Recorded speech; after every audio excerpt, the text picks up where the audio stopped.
అధికారం కోల్పోయిన బీఆర్ఎస్ మళ్లీ ఢిల్లీలో చక్రం తిప్పాలని చూస్తోందా? కేటీఆర్ కేంద్ర మంత్రులను కలవడం వెనక కేవలం రాష్ట్ర అభివృద్ధి కాంక్ష ఉందా, లేక రాజకీయ లబ్ధి కోసమేనా? కేంద్ర మంత్రులకు వినతులు ఇవ్వడం, ఆగిపోయిన ప్రాజెక్టులపై మాట్లాడడం ద్వారా రేవంత్ రెడ్డి ప్రభుత్వాన్ని ఇరుకున పెట్టవచ్చని గులాబీ పార్టీ భావిస్తోందా? లోక్సభలో ఒక్క ఎంపీ కూడా లేకపోయినా ఢిల్లీలో బీఆర్ఎస్ తన ఉనికిని చాటుకోవాలని ఆరాట పడడం వల్ల నిజంగానే ఆ పార్టీకి మైలేజ్ వస్తుందా? 2028లో మళ్లీ పీఠం ఎక్కాలని, 2029లో కేంద్రంలో కింగ్ మేకర్ కావాలని బీఆర్ఎస్ వేస్తున్న ఈ ముందస్తు అడుగులు ఎంతవరకు వర్కౌట్ అవుతాయి?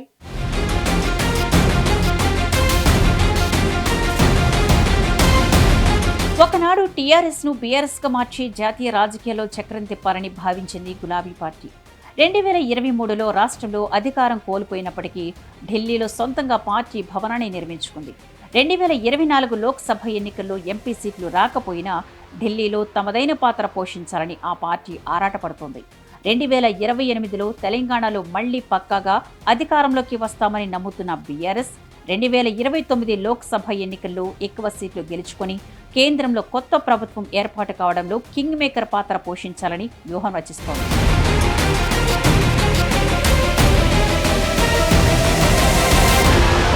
ఈ క్రమంలోనే జాతీయ స్థాయిలో తమ పరిమితిని పెంచుకునే పనిలో పడ్డారు కేటీఆర్. ఢిల్లీ పర్యటనలో భాగంగా ఆయన వరుసగా కేంద్ర మంత్రులను కలుస్తున్నారు. ఇటీవల కేంద్ర మంత్రులు హెచ్డి కుమారస్వామి, రైల్వే మంత్రి అశ్విని వైష్ణవులను కలిసిన కేటీఆర్ తెలంగాణలోని రైల్వే, ఐటీ ప్రాజెక్టులపై చర్చించారు. ముఖ్యంగా ఆదిలాబాద్లో మూతపడిన cement corporation of India CCI కర్మాగారాన్ని పునరుద్ధరించాలని కోరారు. రాష్ట్రంలో ఆగిపోయిన ప్రాజెక్టులను పూర్తి చేయమని కోరడం ద్వారా రేవంత్ రెడ్డి ప్రభుత్వంపై రాజకీయంగా ఒత్తిడి పెట్టడమే ఈ టూర్ల అసలు ఉద్దేశంగా తెలుస్తోంది. ప్రతిపక్షంలో ఉన్న తాము తెలంగాణ అభివృద్ధి కోసం చిత్తశుద్ధితో కృషి చేస్తున్నామని జనానికి చెప్పే ప్రయత్నం చేస్తున్నారు. రైల్వే ఉద్యోగులు కూడా ఈ విషయంలో సంపూర్ణ మద్దతు తెలియజేస్తా ఉన్నారు. ఇక్కడ విషయం ఏమంటే 900 కిలోమీటర్లు మాత్రమే ఉండే గుంటూరుని ఒక డివిజన్గా చేస్తూ ఉన్నారు. మాకు ఆ విషయంలో అభ్యంతరం లేదు. అట్లాగే 2200 కిలోమీటర్లతో విజయవాడ, గుంతకల్ డివిజన్ పనులు కూడా జరుగుతూ ఉన్నాయి. మరి ఇక్కడ కాజీపేటలో దాదాపు 2000 కిలోమీటర్ల ట్రాక్ ఉంది. కాబట్టి దీన్ని కూడా డివిజన్గా ఏర్పాటు చేయాలని మేము కోరాం.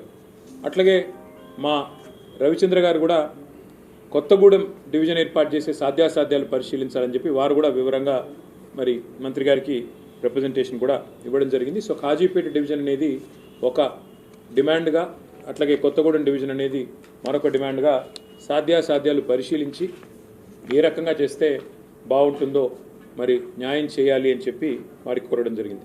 కేంద్ర మంత్రులను కలిసి తెలంగాణ ప్రాజెక్టులపై చర్చిస్తున్న బీఆర్ఎస్ ఒకవేళ వీటి విషయంలో కాంగ్రెస్ ప్రభుత్వం కనుక స్పందించకపోతే దానిని ప్రజలకు తీసుకువెళ్లి కార్నర్ చేయాలన్న పక్కా ప్లాన్తో ఉంది. వర్తమాన సవాళ్లను ఎదుర్కొంటూనే భవిష్యత్తు రాజకీయాల కోసం కేటీఆర్ వేస్తున్న ఈ ఢిల్లీ అడుగులు ఎలాంటి రాజకీయ మంటలు పుట్టిస్తాయో వేచి చూడాలి.